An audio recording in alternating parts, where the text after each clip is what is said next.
Hey, welcome back. This is not one of our short Survivor tip videos. This will be just a playthrough of Survivor, putting together some of the things that we've already talked about before, and just showing you how we do it. What the hell, it was just a play video, we wanted to do one.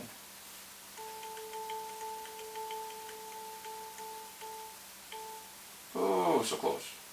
Not that close.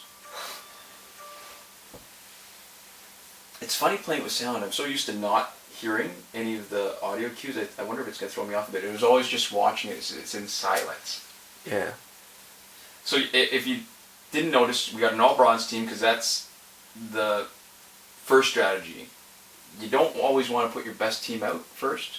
Because then when they die, that fight is almost going to be impossible, right? Yeah. Because if you're taking a step down, whatever beat that team is probably going to beat your new team. Yeah, because this is way stronger. The better your team is, the more it scales up, right? So even though I'm facing gold characters. Or gold skins anyways. Right? Yeah.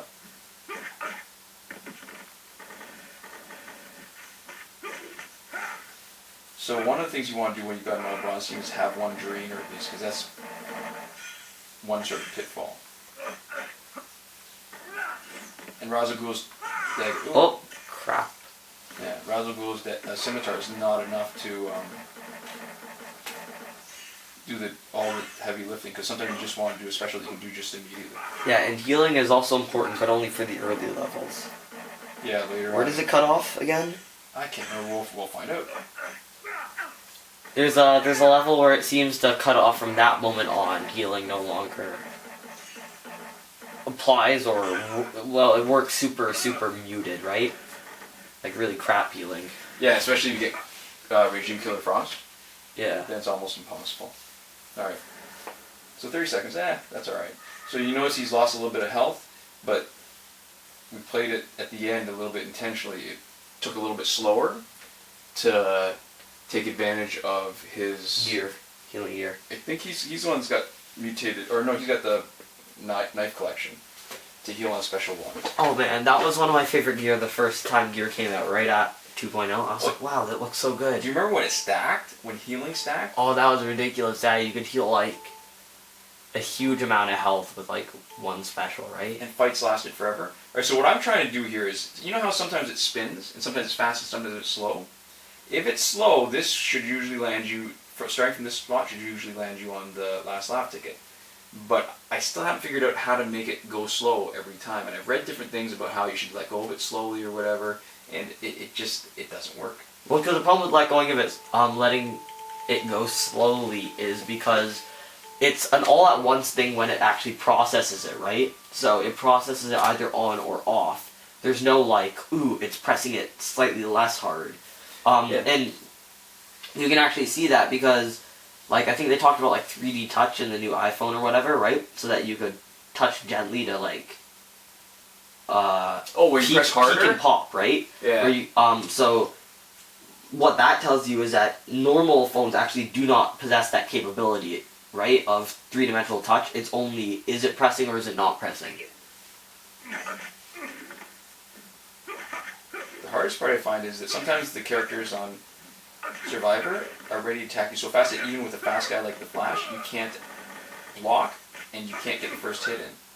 Unlike multiplayer, you can almost always get the first hit in. Because it's almost like they're waiting around for you a bit in multiplayer, right? That's it. This is an ambush.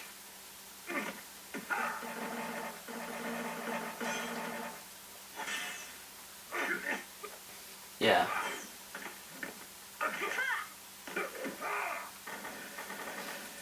And you know, if this was real, like, canon The Flash, very few of these people would actually stand any chance against him. That's true. Oh, I don't know if you ever read this. There was the original, I think it was Mike Barron and Jackson Geis that did a version of The Flash back in the, I want to say the late 80s or 90s. And one of the things is, when you've got somebody who can move at super speed, right? Yeah.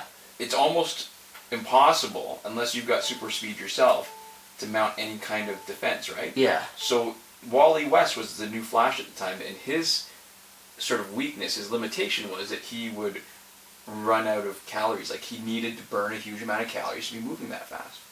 So what I've been experimenting now with this is trying to wait and see if that actually, like, if you wait long enough, maybe that'll give you slower spins. No, not true.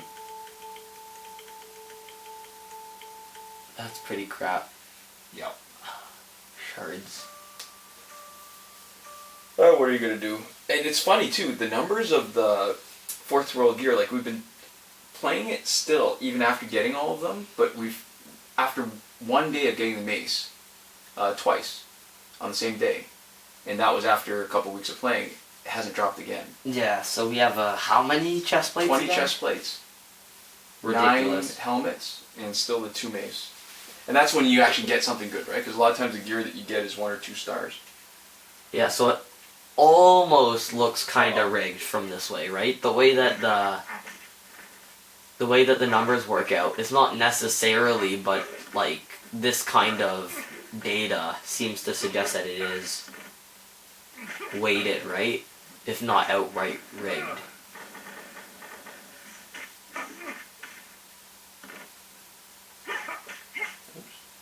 Shouldn't be free good.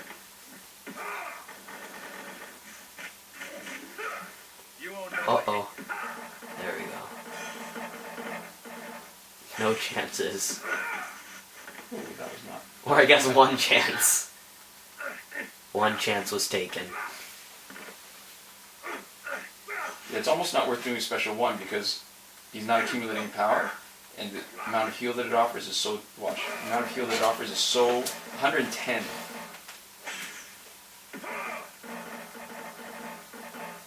We just saved ourselves 220 worth of health just by doing 2 special ones. Which is why sometimes with Regime Killer Frost it can be so difficult, because it's not a matter of winning, right? It's a matter of winning with the least amount of damage possible. So what fight is this? Coming up. This will decide whether it's worth paying for a health boost. Probably not. Because we can just generate it enough. I don't think we get nerfed on healing yet on this one yet, so. Alright, I want to start at the beginning of the... right at the edge.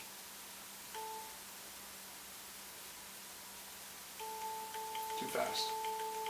It feels like there's 3 speeds. It can be slow, which lands on the last lap to hit. It can be in between, which doesn't happen often, which this was. Or it can be really fast, where you end up exactly 4 segments away, so you end up on gear or the augment. Yeah, it's a little bit frustrating. It seems like it'd be nice. I think I'd like it a lot better if, instead of just a random chance, that you had a tiny incremental accumulation of whatever it is you need to get the thing that you want. So you could just try Yeah, well, you know what that is? It's a Skinner box. This is actually a very common thing in video games. And what it was is that there was this guy who, E.F. Skinner. yeah. He did the dog experiments, didn't he? No, isn't that, Pavlov? Yeah. But there was another, well, what he did was he did an animal experiment. So it's easy to train, something like a pigeon to, like, press a button or something if every time it gets food, right? But what he actually did was, every time you press it, there was a random chance, right? So, no press guaranteed food, and no press actually guaranteed any incremental, like, progress towards food, right? But the animals would still press it, and, basically, like, through his experiment, what he actually taught was he didn't teach the animals to press it, he taught the animals to want to press it, right? So he figured out that the actual volition, the want to do something, isn't necessarily decreased by not always giving a desired result, and in fact is actually sometimes increased by not giving the desired result every time. So a lot of video games do that, where there's a random chance of getting something good or something crap or something amazing or something mediocre, like almost every MMO does that with its loot drop system. you know what else does that? The casino does that. Yeah, so the casino does it. You think of all the people that are sitting there in front of slot machines for the chance of winning something and doing that over and over and over again. Yeah, so that's a Skinner box when you're talking about having no real indication of whether something's going to be successful or unsuccessful. There we go. There we go. Was that the slow one? That was a slow one. Yeah. So you have no indication of whether something's going to be successful or unsuccessful at any given time, and just doing it over and over and over again. So... It's funny, eh? You'd think that, I mean, from the way I feel about it and the way you see people talking about it on the forums, you'd think it'd be the opposite, right? That the fact that it doesn't give it out consistently makes you frustrated and want to stop. But I guess if the drive, if the prize is good enough, you have people just doing it over and over again. All you need is a little bit of reinforcement every once in a while to make it... Well, I think the important thing is the frustration means that you really want it, right? So if you can get somebody to the point of the edge of frustration, where they feel like, okay, maybe it's time to reevaluate, and then you give it to them, it kind of resets all that previous frustration, right? So it's getting them to put, the goal of the Skinner box in the end, whether it's intentional or not, is to make somebody put a lot more time than they would be willing to otherwise dedicate into the game, right? Like, if it was just incremental, progress, they would be like, okay, this is boring. I don't want to just do this 500 more times to get slightly more of stat A or stat B or a slightly different looking character, right? But the Skinner box makes them want to keep playing want to keep moving towards that goal for longer than they would be able to otherwise, and it's an artificial game lengthener.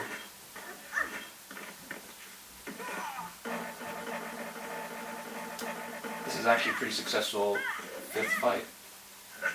Not because we're winning, but because look how much health we still have. And it looks like you're going to keep most of that. Oh, there we go. Oh, There, you do get to keep all of it. perfect. What's our time like on the video? It's 12 minutes. All right, 12:10. Yeah, our camera cuts out at 20 minutes, so we got to be kind of aware of that. So we've gotten through the first 5 fights. There's our third ticket, right? We get the one for just finishing that fight and one for the spin. All right, this next one is going to be tough if we get Raven, Cassandra King, Batgirl, and Killer Frost Regime. That's a slow one. That should be good. There we go.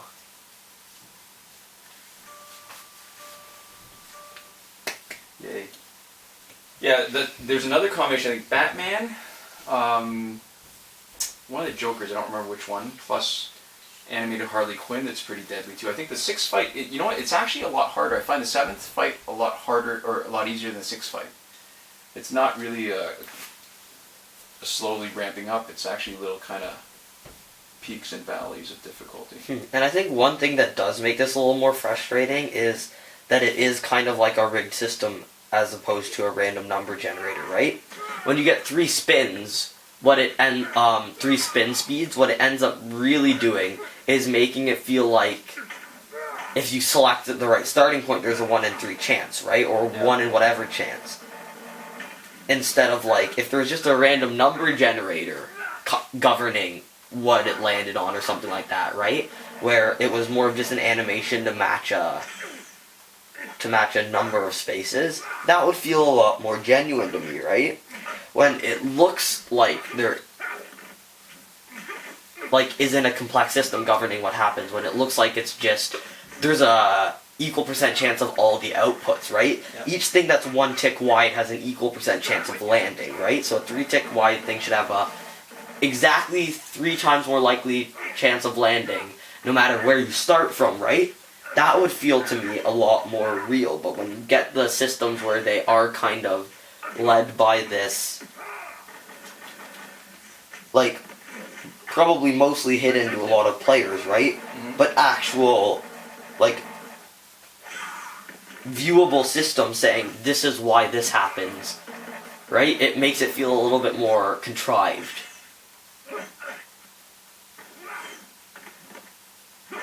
I was hoping to bring him in, give him a bit more help.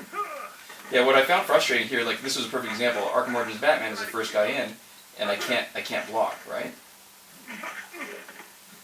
Or I can't do anything. I was trying.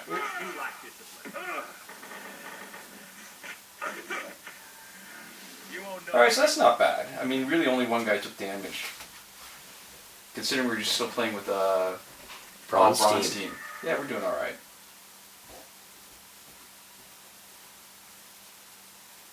Yeah, what I was trying to do is swap out Green Lantern because Green Lantern's got a bunch of gear that'll help him absorb the hit and not actually take a huge amount of damage. So this time it's definitely worth the boost to make it last one more round.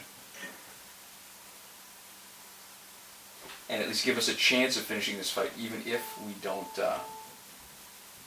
make it. And now take us to one of our other tips. That's sort of a little bit slow, a little bit in between. Let's hope it's... Oh, too fast. Oh. Skinner in action.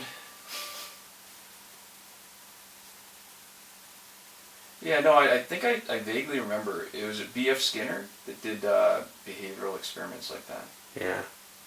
I mean, it makes a lot of sense. I mean, we see it in practice, right? Like, you know, people don't get a bunch of money every time they play the slot machine. They hope for something good, and every once in a while they get reinforcement of a small win, but then they end up, if they're successful, a lot of times they have to walk away from it.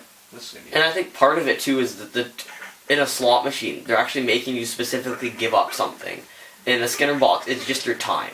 So it's hard to value your time at all, but the way that they make you give up money in a slot machine is they also make an effort to hide the real cost of the slot machine from you, right? Mm-hmm. Where they don't go, here, pay us $1,000 up front, and then you can use the slot machine a huge number of times, right? They're like, here, this much each time, right? So there's also kind of an effort to hide the actual true total cost from you, I think. Yeah, I think you're right. Because I think it's a lot easier to pull off in video games, was like that kind of system, because they can really they can make a meaningless upgrade system. I think I've enjoyed an idle game or two, right? But I recognize that really the entire system is essentially just a Skinner box, right? There's basically no meaningful content except they take out that kind of randomness. They make it about all incremental gain. So I think the reason why like idle games are so popular with some people is it's just a time sink. Mm-hmm. But there's always incremental gain as opposed to the Skinner box, which is no guarantee of incremental gain. Yeah, right? all these are time sinks, right? It starts off as all time sinks. Yeah. So that kind of sucked. That we lost Nightwing to get where we are. It would have been nice to make it through without losing him. But, on the other hand, this is a good way to demonstrate why Green Lantern's gear set, which we never... Yeah, I gotta heal him. Which we didn't show before, why it's so useful and helps us outlast a lot of people. So, he's got the charges for blocking and reflecting special 2. He's got a boost in health, chance to reflect specials again, and not take any damage. He regenerates after special 1, which is not the same as heal. And he's got power gen increase and more blocking. Okay, so we're up at 18 minutes and 40 seconds, so this would probably be a good time to flip over to a new recording. Alright, so let's have a go. Oh, wasn't even paying attention. Hopefully not XP. Well, I think it is guaranteed to be XP. I don't think I've ever seen an augment card on the spinning wheel that was anything but XP. Yeah. What a jip. But I guess that's all part of, like you said, that's all part of the box. You know, XP would be great if it was permanent XP gain. Oh, that like would be a cool. percent. Like if that would be so cool. That way, if an update ever happened, your cards would still be valuable. That way, like if you're doing it from 0, it would still be, well, it would be a permanent game percentage like in all future fights, or they could do it like a static percentage of whatever the difference between your current XP and your final XP, right? That would be kind of cool, because that way early on it would actually level you up more levels, but it would also give you more XP, right? There's some interesting stuff they could do with that. I don't know. It just always feels jippy. Because especially when we're this far into the game where the XP is really basically useless until a new challenge character, right? Yeah, this is where we really miss Nightwing.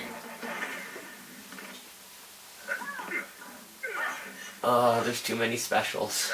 Yeah. Face it, you're done.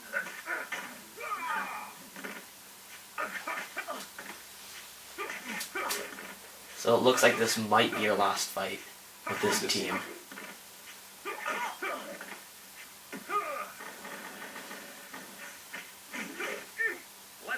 All the way at 0 health. Yeah, radiation can't clear him out totally. Oh, I didn't get my special thing. How did he get... Oh. And he power drained you. Oh, that is bad. Things aren't looking good for the flashing Green Lantern. Definitely not. Especially when Raging Killer Frost is coming in with a power bomb. Well, you know, Green Lantern's weakness was the power yellow. That's true, actually, it's quite... Originally, anyways. Oh, that's it. I think I'm dead. Not if you don't get hit. Oh. Alright, so that's the first part. The second part of our strategy, so that was not an optimal kind of run through. But the second part of our strategy, which we talked about originally in the tip video of getting golds, we're actually going to modify it a little bit. Instead of switching to gold, we're going to switch to silver. So we still get the benefit of an easy fight, but we still have one more step to take, so that when the silver character loses, we still get an advantage. Because when we swap in a gold guy, so just so you can see, he's just got a power gen, crit on special 1, basic attack boost with a crit chance on basic attack. So he doesn't actually need a lot because he's still so much better than the bronze team. He's just gonna mow through them. Yeah. It's not gonna be like... her. It's just the one. Oh, yeah.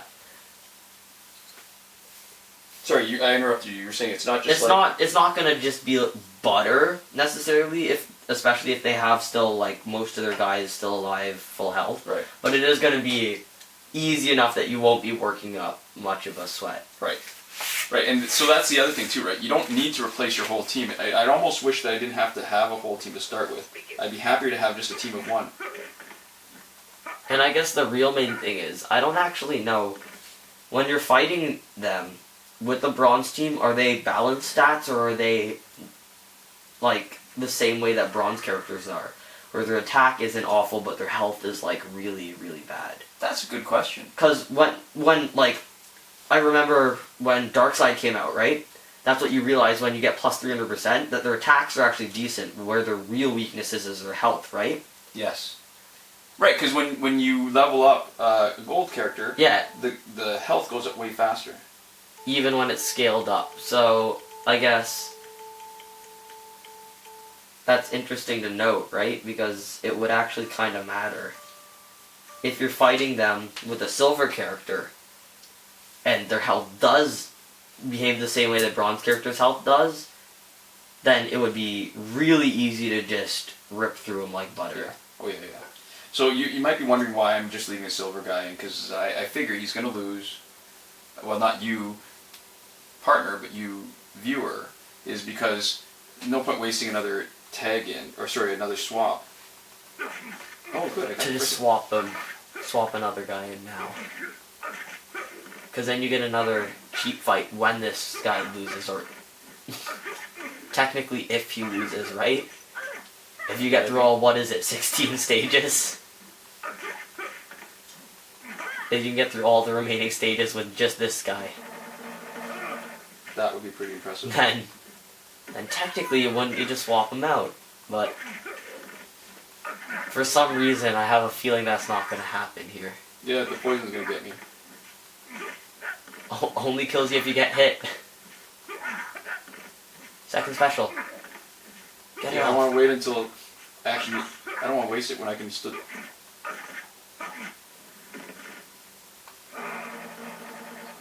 Oh man. That was a risk to take, but you did it. Alright, so not bad. I mean, wiped out 2 of their guys. Yeah. And now is our next step. Now we switch to gold. So basically the silver guaranteed us 1 fight that we lost. this next gold will guarantee us another fight that we lost, and then we'll get to another tip of why Red Lantern Hal Jordan is actually really good, despite seeming like he would be really bad. So if you're using this strat, I think the actual, almost literal minimum number of fights that you can get through is 2. Because if you lose on the first fight with your bronze team, Green Lantern. all 3 of them, then you can get through it with your silver almost without trying, right? Something like that, yeah. And then if you lose on the next fight with your silver somehow again, you can switch to gold, in which case it'd be basically impossible to lose. And again. if you're watching, you're wondering why I'm not actually Green Lantern. using the best gear. It's partly because it's a hassle to switch around all the time. It's surprising. Like, I wouldn't have thought that before when we were still working towards getting all the gear maxed out. I didn't think it would be such a hassle to keep track of who has what gear and what. Yeah, like originally when it came out, I think we kept all gear maxed out except for like 3 pieces, which we considered the best pieces. Yeah. We kept every gear 1 point away from being maxed out except the 3 pieces we like, so it would be at the very front, right? Yeah. Begin.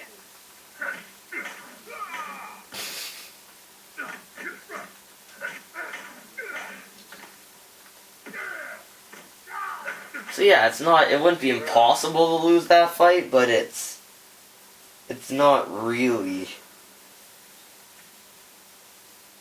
something that would happen. Yeah, so, alright, so there you go. So just even 2 steps, you take only 2 of your last 3 hits, and you're moving 2 levels up. And it remember, when you get the last laugh tickets are just before each sort of 3rd fight. So right before you start the 3rd fight, before you start the 6th fight, before you start the 9th fight, before you start the 12th fight. Oh! That sucks. So close. So this is not a bad time to cash out if you wanted to. It's always really just for the chance of the spin and whether you're going to win it or not. So if you see a fight, it doesn't look like it's winnable, then screw it. Just cash out. I mean, really, you're getting 5 last laugh tickets for 1 run through Survivor's pretty good. Yeah. I think. Unless you've got a better handle on how to get last laugh tickets on every spin. Well, because at this level, what the real problem with not cashing out is, it isn't keeping the rewards, it's wasting your time, right? That's true. So if you do the spin and you get a last laugh ticket and you're like, oh, that's great, you can continue if you want to. That's when you'd want to continue, right? But even like in a fight like this where you're just like, actually, I don't really want to do it, it might almost even be worth spinning if you don't get it, just quitting, right? Yeah. Cashing out right then.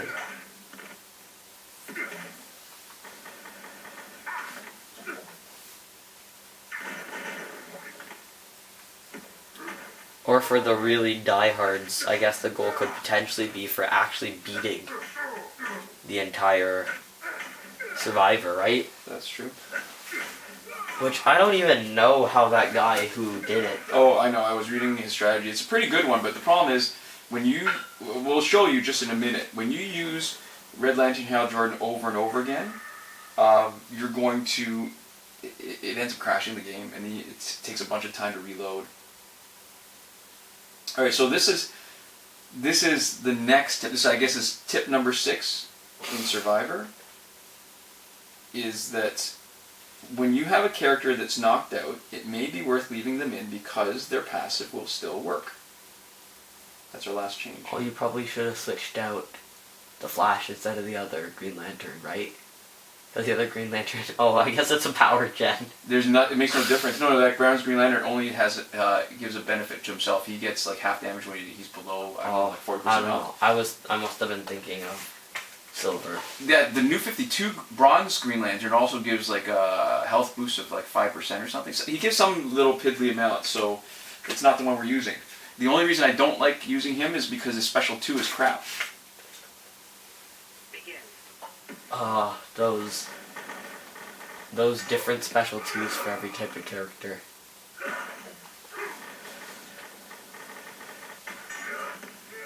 Oh, we don't even get a chance to demonstrate it. because it didn't trigger, it didn't engage.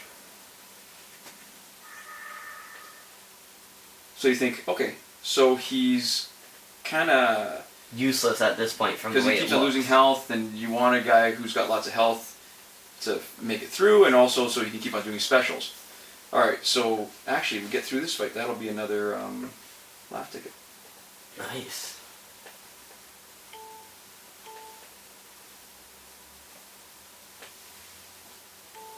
Too fast. Yeah, it sucks. Alright, so this is another demonstration of, or this is going to be our attempt to do our Survivor Tips number 6, where the passive of a knocked out character still engages. So it's still useful, it's still there. It may be worth leaving somebody who's knocked out if you want to use the passive. And the advantage of having an empty slot is when there's random switch, it doesn't switch. You keep on using the same guy, and it's not every fight, but some fights it's worth it to have that, to have control over who's in, and you give up the ability or the having the extra character in there. Begin. Yeah.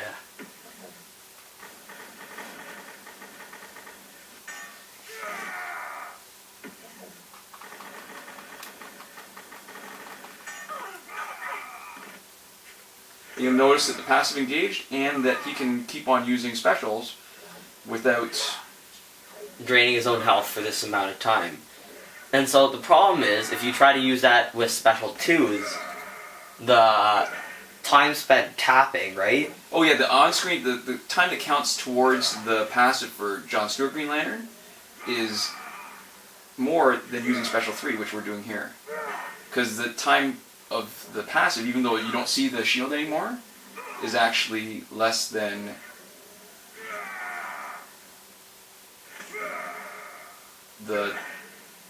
is more than the time that we're actually spending, even though it seems like it's a lot, because the animation sucks up a lot of real time, but not a lot of in-game time. Yeah, so the end game time is very short. Oh, crap. Alright, so we got screwed. So what happened was, because the first time it triggered was during a special 2 instead of just a regular hit, which was not smart, which was bad strategy, it means that we spent a bunch of time, yeah. Yeah. How long does it engage for again? I can't remember. I have to take a Like look. 6 seconds, something like that. So I'm not that sad we lost a few shards and an XP.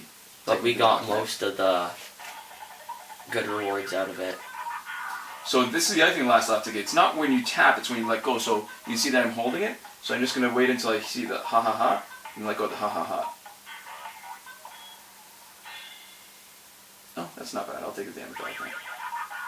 So pressing doesn't do it, it's when you let go that does it. Ooh, that was not good. Even then, it still wasn't, just not fast enough.